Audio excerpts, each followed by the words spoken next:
Car दोस्तों, आप सभी का स्वागत है आपके अपने YouTube चैनल मानव जीवन में। दोस्तों, लाइफ में सभी आगे बढ़ना चाहते हैं और लाइफ में आगे बढ़ने के लिए हमें रोज ही कुछ नया सीखना चाहिए और आगे बढ़ना चाहिए।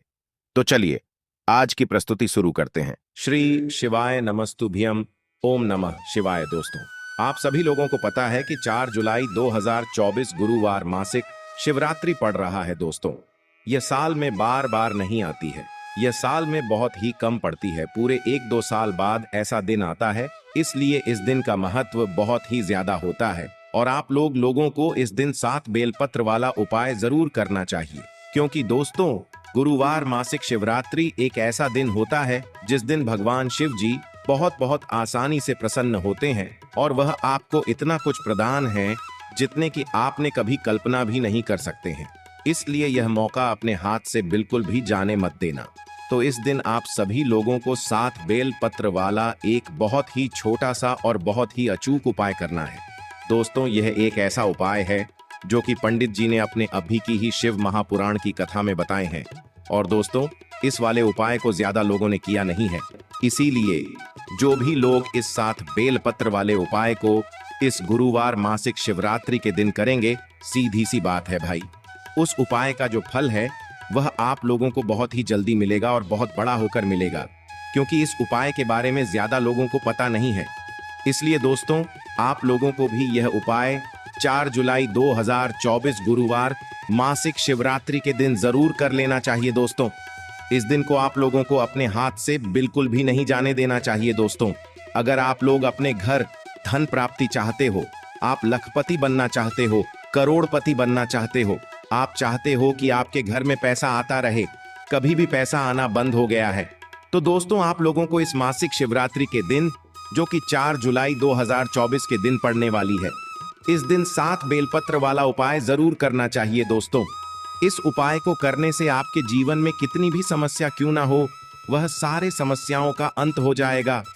आपके घर में धन नहीं आता है, धन आता भी है तो वह टिकता नहीं है, या फिर और भी कई प्रकार की समस्या आपके जीवन में चली आ रहा है। इसका एक ही कारण है, आपके घर में कोई ना कोई दोष है, चाहे वह पितृ दोष हो सकता है या मंगल दोष हो सकता है, या फिर और भी कई प्रकार की दोष हो सकता है।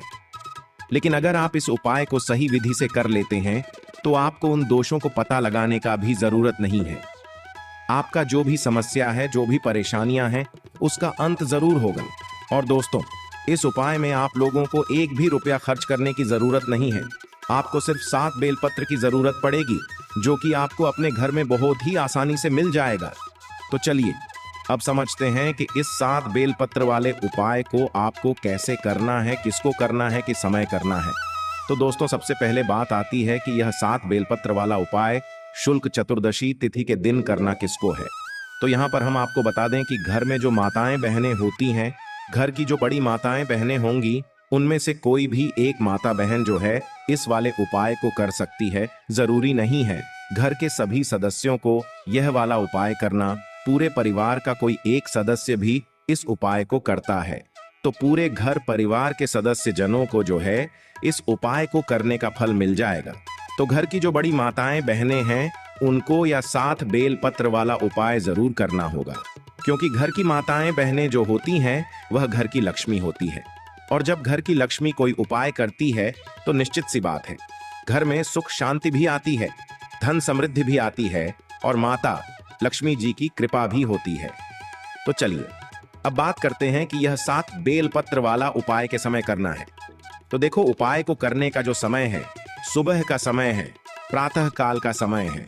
लगभग जितना सुबह आप लोग इस उपाय को कर सकते हो उतना जल्दी करना, अन्यथा आप लोग 10, 11 और 12 बजे तक भी अगर आप लोग इस उपाय को करोगे तो चल जाएगा। यह वाला उपाय शाम के समय प्रदोष काल में नहीं होगा, इस बात का ध्यान रखना है। भले ही आप दिन के समय 12 बजे तक भी अगर आप लोग यह 7 बेलपत्र वाला उपाय कर लोगे तो भी चलेगा, कोई दिक्कत वाली बात नहीं है। और आपको इस उपाय को करने का जो फल है वह भी जल्दी मिलेगा और बहुत बड़ा होकर मिलेगा। ठीक है, ये सारी बात तो आप लोगों को समझ आ गई होंगी। अब हम जानते हैं कि इस उपाय को करने के लिए आपको क्या क्या सामग्री की आवश्यकता पड़ेगी। तो सबसे पहली बात, इस उपाय का नाम है 7 बेलपत्र वाला उपाय। तो सीधी सी बात है, 7 बेलपत्र तो हमें इसमें लगेगी ही लगेगी। अब देखिए, 7 बेलपत्र की आप पहले से यहाँ पर तैयारी करके रख सकते हैं, क्योंकि हो सकता है कि आपको बेलपत्र ना मिले, इसीलिए बेलपत्र आपको पहले से ही तैयारी करके रखना है। क्योंकि मासिक शिवरात्रि का जो दिन रहेगा, गुरुवार का दिन रहेगा, तो बेलपत्र आप लोगों को आसानी से कहीं से भी मिल जाएंगी। मतलब आप चाहो तो यह उपाय के 7 बेलपत्र को कहीं से खरीद भी सकते हो, कहीं से तोड़कर भी ला सकते हो, कोई दिक्कत वाली बात नहीं है। और अगर आपको बेलपत्र ना भी मिले तो आप शिवलिंग में पहले से छड़ी हुई बेलपत्र को भी इस उपाय के लिए ले सकते हैं। तो आप कहीं से भी यह 7 बेलपत्र जुगाड़ कर लेना। अब देखो दोस्तों, यह वाला जो उपाय है, इस उपाय को करते समय शुद्धता का विशेष रूप से ध्यान रखिएगा।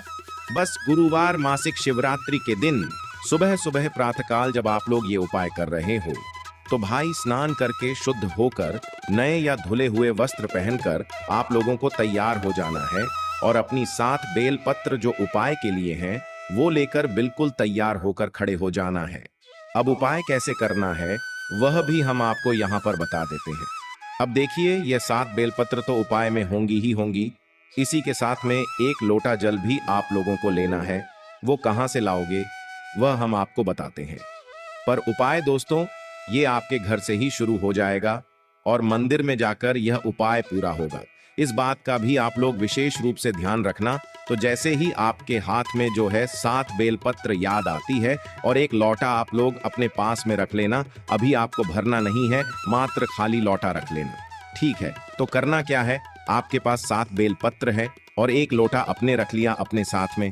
अब देखो, यह 7 जो बेलपत्र हैं, यह 7 बेलपत्र 7 अलग अलग जगहों पर हमें समर्पित करनी है। वह 7 जगह कौन सी है वह हम आपको बताते हैं। इसी के साथ में दोस्तों, जैसा कि हमने आपको अभी बताया कि यह वाला जो उपाय है यह आपके घर से ही शुरू हो जाएगा। तो घर से शुरू कैसे होगा, इन 7 बेलपत्र में से जो पहली बेलपत्र होगी यह आपके घर में ही एक स्थान पर चढ़ेगी, जो कि है दोस्तों आपके घर का रसोई घर है ना। तो आपको क्या करना है, जब आप इस उपाय को करने की पूर्ण तैयारी कर लें, माताएं बहनें में से जो भी इस उपाय को कर रहा है, अगर वह इस उपाय को करने की पूर्ण तैयारी कर लें, तो भाई उसको अपनी 7 बेलपत्र को लेकर सबसे पहले कहां पर आना है, अपने ही घर के रसोई घर में आना है। घर के रसोई घर में उस स्थान पर आना है जहां पर माताएं बहनें अपने घर में पीने का पानी वाला स्थान या पीने का पानी रखती हूँ। चाहे वह आपका आहार हो, चाहे वह आपकी गुंडे हो, चाहे आपका घाघरा हो, चाहे वह आपका मटका हो, जिस मटके में से या जिस स्थान में से आप लोग पीने का पानी लेते हो, जिस घड़े में से लेते हो, उसके पास यहाँ पर आप लोगों को आ जाना है और इन 7 बेलपत्र में से पहली बेलपत्र निकालना है और पहली बेलपत्र को आपने उसी परिंदे के पास में रख देना है जिस बर्तन से या जिस घड़े से आप लोग पीने का पानी लेते हो, ठीक है। उस बर्तन के पास में आप लोगों को अपनी पहली बेलपत्र को समर्पित कर देना है। अंदर नहीं डालना है, जल के अंदर नहीं डालना है, उसी के पास में जहां पर आपका पीने का पानी रखा हुआ है, उसी के पास में एक अच्छी सी जगह देखकर पहली वाली बेलपत्र को आपको वहां पर शिव जी का नाम लेते हुए समर्पित कर देना है, ठीक है। अब जो हमने आपसे बोला था कि 1 लोटा आप लोग अभी खाली रखो, उस 1 लोटे को जो अभी आपके पास खाली लोटा रखा हुआ है, इस लोटे को आप अपने इसी गगरे में से भर लो, जिस गगरे के पास में अभी आपने जो है इस बेलपत्र को समर्पित किया हुआ है। मतलब कि जहां से आप अपना पीने का पानी भरते हो ना, उसी पानी में से आप लोगों को यह 1 लोटा जल अब भर लेना है। पहली बेलपत्र चढ़ाने के बाद अपना यह 1 लोटा जल आपको उसी परिंदे में से, उसी पानी में से भर लेना है जिस पानी में से आप लोग पीने का पानी लेते हो और जिस पानी के पास में आपने यह पहली बेलपत्र को समर्पित किया है। अब आपने 1 लोटा जल भी भर लिया। अब आपके पास बची है कुल 6 बेलपत्र, ठीक है। अब इन 6 बेलपत्र को कहां कहां पर समर्पित करना है आप लोग सुनो तो देखो। इन 6 बेलपत्र और अपने 1 लोटा जल को तैयार करके आप लोग अपने घर से निकल जाना। अब जैसे ही आप लोग अपने घर से निकलते हो तो आपके घर के पास में जो भी एक बेलपत्र का पेड़ हो, जो बेलपत्र का बड़ा पेड़ हो, आपके पास 4 बेलपत्र हैं, 1 लोटा जल है, इनको अपने साथ में ही रखकर निकलना है। और जो भी एक बेलपत्र का बड़ा पेड़ आपके घर के आसपास जहां पर भी पड़ता है, आप वहां पर चले जाना है, ठीक है। क्योंकि 7 अलग अलग जगह होंगी, 7 अलग अलग बेलपत्र है। हमारे पास तो पहली बेलपत्र तो हमने अपने घर के रसोई घर में बर्तन के पास समर्पित कर दी है। अब दूसरी बेलपत्र को लेकर जाओगे आप लोग यहाँ पर बेलपत्र के पेड़ के नीचे। बेलपत्र के पेड़ के नीचे जैसे ही पहुंच जाते हो, बेलपत्र का पेड़ बड़ा होना चाहिए, छोटा नहीं होना चाहिए। तो जैसे ही बेलपत्र के पेड़ के नीचे पहुंचते हो, अपना दूसरे नंबर की जो पत्र होगी उसे निकाल लेना और उसी बेलपत्र के पेड़ के नीचे शिव जी का नाम लेते हुए समर्पित कर देना। ठीक है। समर्पित जैसे ही कर देते हो, इसी बेलपत्र के ऊपर आपने जो अपने साथ में एक लोटा जल लेकर आया हो ना, इसमें से थोड़ा सा जल उस बेलपत्र के ऊपर समर्पित कर देना है और श्री शिवाय नमः, ओम नमः शिवाय इस मंत्र का जाप करना। ठीक है, पूरा जल समर्पित नहीं करना है, क्योंकि थोड़ा सा जल आप लोगों को अपने लौटे का इसी बेलपत्र के ऊपर समर्पित कर देना है। अब वहां से भी आपको उठ जाना है। अब आपके पास बची है 5 बेलपत्र और एक लोटा जल, जो आपके पास अभी आपने थोड़ा सा चढ़ाया। तो अब भाई जो तीसरे नंबर की बेलपत्र है, ये तीसरे नंबर की बेलपत्र को लें कर आप पहुंच जाओगे सीधा अपने घर के पास में जो भी शिव मंदिर हो, शिवालय हो, जहां पर शिव जी की शिवलिंग और नंदी जी विराजित हो, वहां पर पहुंच जाना है। ठीक है। तो जैसे ही तीसरे नंबर की बेलपत्र लेकर आप भगवान शिव जी के मंदिर में पहुंचते हो, तो सीधा शिवलिंग के पास में नहीं जाना है। इस तीसरे नंबर की बेलपत्र को लेकर आपको नंदी बाबा के पास में आकर रुक जाना है ना? इस बात का ध्यान रखना। तीसरे नंबर की बेलपत्र को जैसे ही नंदी बाबा के पास में आकर रुक जाते हो, तो भाई आप लोग देखना कि नंदी बाबा का एक पैर कोई सा उठा हुआ होगा। देख लेना, कोई उठा हुआ होगा या तो मुड़ा हुआ होगा। किसी को मुड़ा हुआ भी दिखता है, वह किसी को उठा हुआ भी देखता है। तो भाई आप लोगों को जो है वो वाला पैर देख लेना, जो मुड़ा हुआ हो या उठा हुआ हो। आपको उस उठे हुए या मोड़े हुए पैर के पास में अपनी यह तीसरे नंबर वाली जो बेलपत्र होगी, इसको समर्पित कर देना है। ठीक है। यह जो तीसरे नंबर वाली बेलपत्र आप लोग नंदी के उठे हुए पैर के पास समर्पित करोगे ना, यहां पर आप लोगों को कोई भी जल समर्पित नहीं करना है। इस बात का ध्यान रख लेना। ठीक है, समझ गए। अब चौथे नंबर की बेलपत्र की बात करते हैं कि यह कहां पर समर्पित होगी। तो ये जो बेलपत्र है यह आपको लेकर आ जाना है भगवान शिव जी के शिवलिंग के पास में। तो शिवलिंग जहां पर विराजित हो वहां पर आप लोगों को आ जाना है और शिवलिंग के ऊपर आप लोग सबसे पहले माता अशोक सुंदरी जी का स्थान पर समर्पित करना है। जलाधारी के बिल्कुल बीचों बीच में होगा। जलधारी कहां पर होती है? शिवलिंग रखा हुआ होता है। जलाधारी के ऊपर जो जलाधार ही होती है, जहां से जल बहता और नीचे गिरता है। ठीक है। तो जो जलाधारी होगी, जलाधारी के बिल्कुल बीचों बीच का जो हिस्सा होगा वो होगा माता अशोक सुंदरी जी का स्थान। तो आपको क्या करना है, अपनी चौथे नंबर की जो बेलपत्र है, इस चौथे नंबर की बेलपत्र को आपको माता अशोक सुंदरी जी वाले स्थान पर समर्पित कर देना है। और ध्यान रखना है कि इस बेलपत्र की डंडी का मुख जलाधारी की तरफ होगा, जहां से जल बहता है और नीचे गिरता है, और जो बीच वाली बड़ी पट्टी का मुख है वह शिवलिंग की तरफ होगा। तो यह अपनी चौथे नंबर की बेलपत्र को आपको, तो यहां पर भी आप लोगों को थोड़ा सा जल माता अशोक सुंदरी जी वाले स्थान पर समर्पित की हुई बेलपत्र के ऊपर समर्पित कर देना है। ठीक है।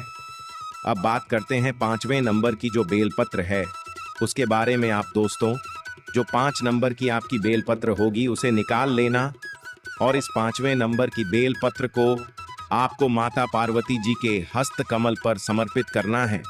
अब हस्त कमल का आप कहां पर होता है वह भी सुन लो। देखो, जो जल आधारित होती है, जलधारी के ऊपर शिवलिंग रखा हुआ होता है। तो शिवलिंग का जो कर्ती भाग होता है न, मतलब गोलमोल जो भाग होता है, उसके आसपास जहां पर भी आप इस बेलपत्र को समर्पित करोगे वह पार्वती जी का हस्त कमल ही होगा।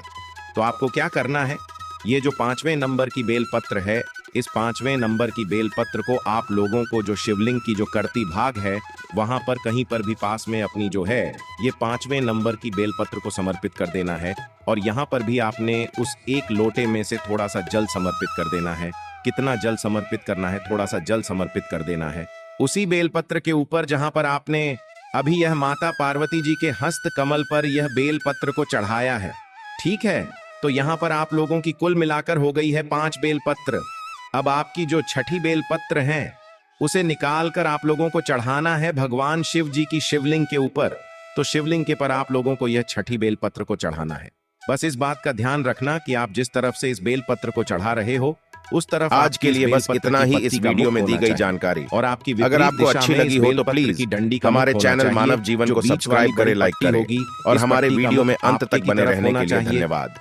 जिस तरफ से भी आप इस बेलपत्र को भगवान शिव जी के शिवलिंग के ऊपर चढ़ा रहे हो, है ना, तो शिवलिंग के ऊपर जैसे ही आप लोग इस बेलपत्र को चढ़ा देते हो तो इसके ऊपर भी, इसी बेलपत्र के ऊपर भी आपको थोड़ा सा जल यहाँ पर वापस से समर्पित कर देना है।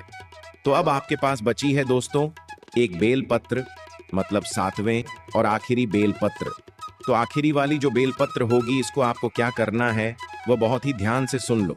तो देखो 7वीं वाली जो बेलपत्र है ना, इस वाली बेलपत्र को आपने देखा होगा कि भगवान शिव जी के शिवलिंग के ऊपर एक बर्तन टंगा हुआ होता है जिससे बूंद बूंद करके शिव जी की शिवलिंग के ऊपर जल टपकता रहता है, जिसके अंदर शिव जी की 5 बेटियों का स्थान होता है, जया, बेसहारा, श्यामली, बारी, दौड़ और देव। तो यह जो 7वें नंबर और आखिरी नंबर की जो बेलपत्र होगी ना, यह मात्र आपको उस पात्र से स्पर्श करें आना है, मतलब छुआना है और कुछ भी नहीं करना है, इसको कहीं पर समर्पित नहीं करना। यह 7वें नंबर की बेलपत्र को, इस 7वें नंबर की बेलपत्र को मात्र आपको शिव जी की शिवलिंग पर टंगे हुए उस पात्र से छू आना है और भगवान शिव जी का आशीर्वाद समझकर इसे अपने पास में वापस रख लेना है। और अब आपके लौटे में जितना भी जल बचा हुआ है वह पूरा जल आप इस पात्र के अंदर डाल देना, जो कि शिवलिंग के ऊपर बूंद बूंद करके जल टपकता है, उसी पात्र के अंदर अपना पूरा जल समर्पित कर देना। अब जैसे ही आप जल समर्पित कर देते हो उसके बाद में भगवान शिव जी की शिवलिंग के पास में बैठना, अपनी वह मनोकामना आंख बंद करके विनती करके हाथ जोड़कर बोलना, जिसमें मनोकामना के लिए आप लोग यह वाला उपाय कर रहे हो, धन समृद्धि के लिए कर रहे हो तो वह बोलना, लक्ष्मी प्राप्ति के लिए कर रहे हो तो वह बोलना, या आपका कोई काम रुका हुआ हो, अटका हुआ उस काम के लिए कर रहे हो तो अपना वह काम बोल देना। ठीक है, अपनी कोई भी एक मनोकामना बोल देना और मन कामना बोलकर भगवान का 2 मिनट जाप करके भगवान से आशीर्वाद लेकर आप अपने घर पर वापस आ सकते हो और आपका यह वाला उपाय पूर्ण हो जाता है। तो दोस्तों 4 जुलाई 2024 गुरुवार मासिक शिवरात्रि के दिन आप लोगों को यह उपाय जरूर कर लेना चाहिए। यदि आपके जीवन में चलती चली आ रही है, समस्या रुक नहीं रहा है, तो आप इस उपाय को एक बार अवश्य करके देखना। आज के लिए बस इतना ही इस वीडियो में दी गई जानकारी। अगर आपको अच्छी लगी हो तो प्लीज हमारे चैनल मानव जीवन को सब्सक्राइब करें, लाइक करें और हमारे वीडियो में अंत तक बने रहने के लिए धन्यवाद।